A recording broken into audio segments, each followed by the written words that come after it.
Okay, so to start this torso backside foundation, you need to start with your back bodice sloper. We drafted this in flat pattern, the beginning class. So if you have yours, great, that's awesome. If you don't, I did put instructions again in Canvas on how to draft it if you want to do it again. Or I also provided the size 16 PDF file you can just print out. So you can see here, I printed it out and it was 4 letter size papers that I taped together.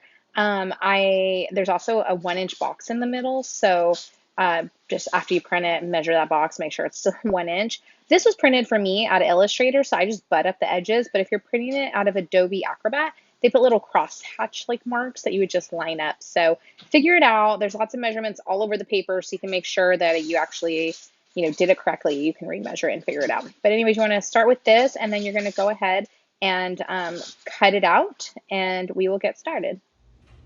Okay, I'm going to demonstrate how to draft the torso foundation. Last video we drafted the front. This video we're going to draft the back. So get started, get your book handy, have your instructions handy. You need your back bodice sloper that we drafted in the beginning flat pattern class. If you don't have it, I did provide a PDF file. You can print it out and tape it together. It's size 16. Need a pair of scissors. I have some dot paper here. I have my ruler. You can also have the fancy rulers like the T-square and very form curves, French ruler. But this should be good to get you started in case you don't have those because of coronavirus. Yeah, we're working at home. Okay, so step number 1, figure 1 here. They want us to trace and cut the back pattern. So I already did that. I have a copy of it right here.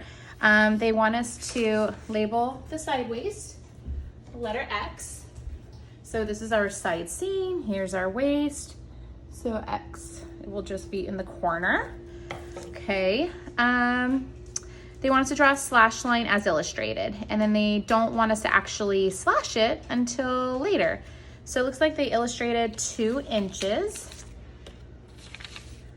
Okay, so I guess it doesn't matter what size you are, everybody's 2 inches, and it kind of goes up to the mid armhole. They don't really specify exactly where. Cool, and that concludes figure number 1. Okay, so now I'm jumping to figure 4 because we're just focusing on the back where we already did the front. So figure 4 wants us to square a line and mark the corner, the letter A. Okay. So, I mean, it's handy having the dot paper because it does help me square my line. But you can always just use a ruler too if you don't have the dot paper.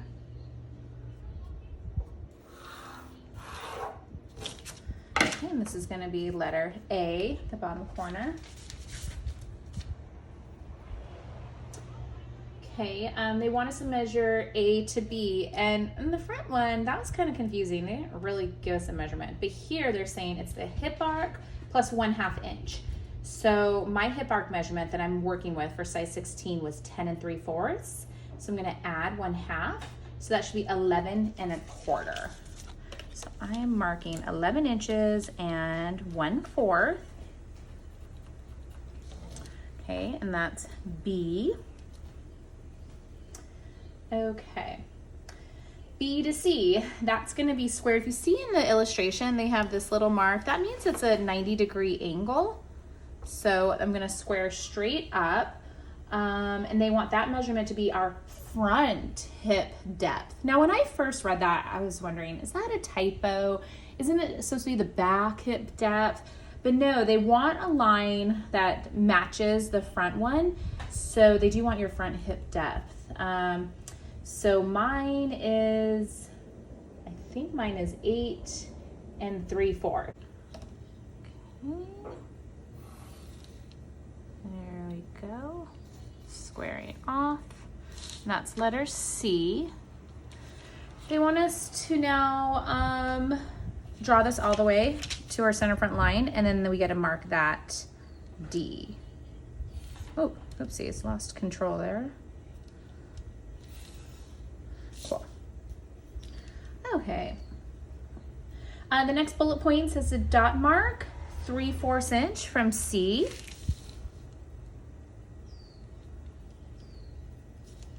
They just want a little mark there. Okay, so now they have 3 different versions. They're worried about our center back length. So version 1 is we increase the center back length. Version 2 is the width across the back is increased. Or version 3 is a compromise where we do a little bit of both. So you can choose whichever version you want. I don't think it matters. I'm gonna jump and do version 3, the compromise, because I like to compromise. I think that's a nice thing. I wish more people did that nowadays. So I'm gonna do that one. So that means I'm gonna jump to figure 7, and they want me to place the sloper, the center back waist, at D. So let's grab that sloper. This is my center back, and this is the waist. So they want this little guy right at point D. Trace the pattern and stop at our slash line, okay? Trace the pattern, stopping at our slash line right now.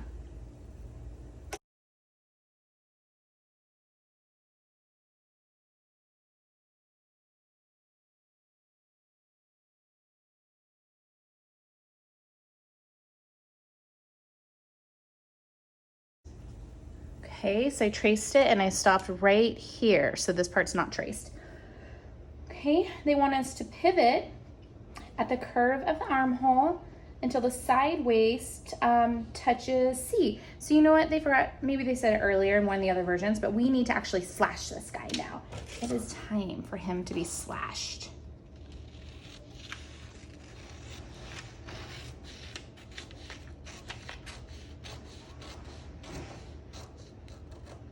Here we are. Okay, and now we're gonna pivot until this little waist side seam sloper touches our C line.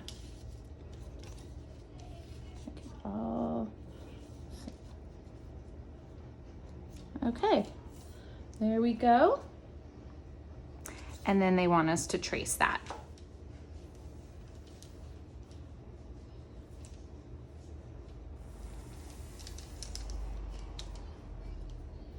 Okay, so now we can remove the pattern and move on to figure 9, because figure 8 was the front and we're done with the front, so we're gonna move on to figure 9. So now they want us to draw our hip line curve. Okay, and to the dot mark, they said they want us to draw the hip line curve too, okay? So we could get one of those rulers, or look, I just drew it by hand. I can grab a ruler, but I know not everyone has a ruler at home. So you can do it without the ruler. I don't think the ruler is gonna make that big of a difference. And again, the thing with the ruler too, it's like everyone has a different curve. Look at that. I did a great job. I mean, not a big deal. I think, whatever. Okay, and then they also kind of want us to draw our side seam to the dot. Okay, so this was me tracing the original pattern, and then this is me opening it up so you can see we added a little bit here. That's really all that we did with that slash and spread. Changed the shape of the curve line by bringing it up a bit. Okay, so now we're gonna draw our 2 fisheye darts here. So they want us to square some guidelines from center back, 1 inch below the armhole. So just a little guideline. Okay. This little guy made that pretty light. It's one, maybe, should I make it darker for the camera? Okay, guideline there. They want us to mark 3 1/4 inches and 5 1/2 from our center back waist. Okay, so 3 1/4 and 5 and 5 1/2 down.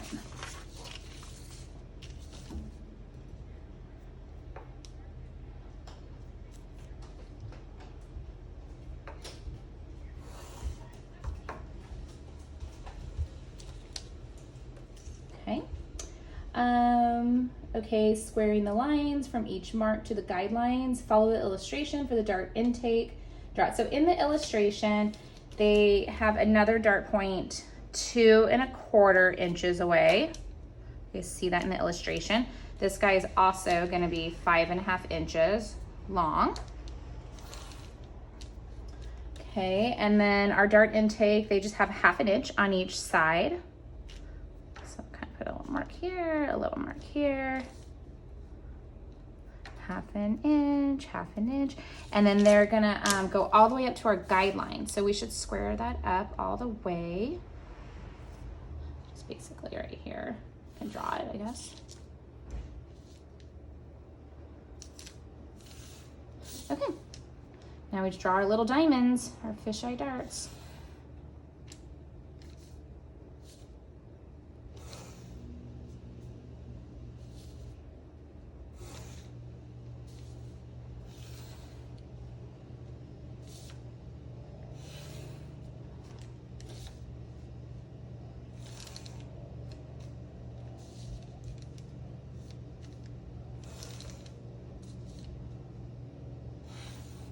Great.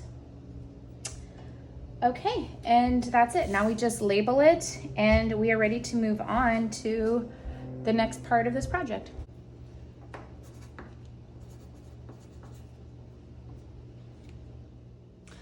Okay, so the last step before really finishing our torso sloper is to true it up. So do you remember what truing up is? It's kind of fixing your pattern here and there. Like one, just kind of clean up the curves, making sure all, like when the curves are together, they're not like a weird teardrop shape. So see how when they're together, that looks like a nice armhole shape. You don't want something angular. If your armhole's looking like that, that's kind of funky. You really want it nice, smooth, and round. And I would also do that at our shoulder seam too. I'm gonna fold this guy. But you can see that, yeah, so this is a nice smooth curve. It's like, you just, sometimes there's like pointy shapes you wanna look out for. We also wanna make sure our seams are all the same length, so this is nice that, wow, our darts line up perfectly. How about that? And then hopefully over here, you know what, I'm a little concerned. Looks like my back is, oh, my back is shorter than my front. So I can fix it. I can either just make this guy, maybe make my back a little bit longer, or I could have made my front shorter. I like to go more before I've done a fitting. I just think it's easier to have more fabric. Or I could have met in the middle. I could have just redrawn them both in the middle, whatever you want. But yeah, you should true it up. So that gets sewn together. And the other thing that gets sewn together is our side seam. Okay, so don't try to true up the center front because they don't get sewn together, so don't worry about that. Same with the bottom here, that doesn't get sewn together, but the side seam does. So I like to just kind of line it up. It might here. You know what? One is slightly longer, so I'm just going to redraw my side seam so that it's a little bit longer. Okay, so that is my true up. This was my original draft line. And I just redrew the true up line. And then I just need to make sure both these hip curves are the same length as well. And in this case, it might be easier just to get measuring tape and double check they are. And if they're not, we need to fix it so that they are. And then you will be ready for the next step of this project. So make sure you true up your pattern by the end of this week.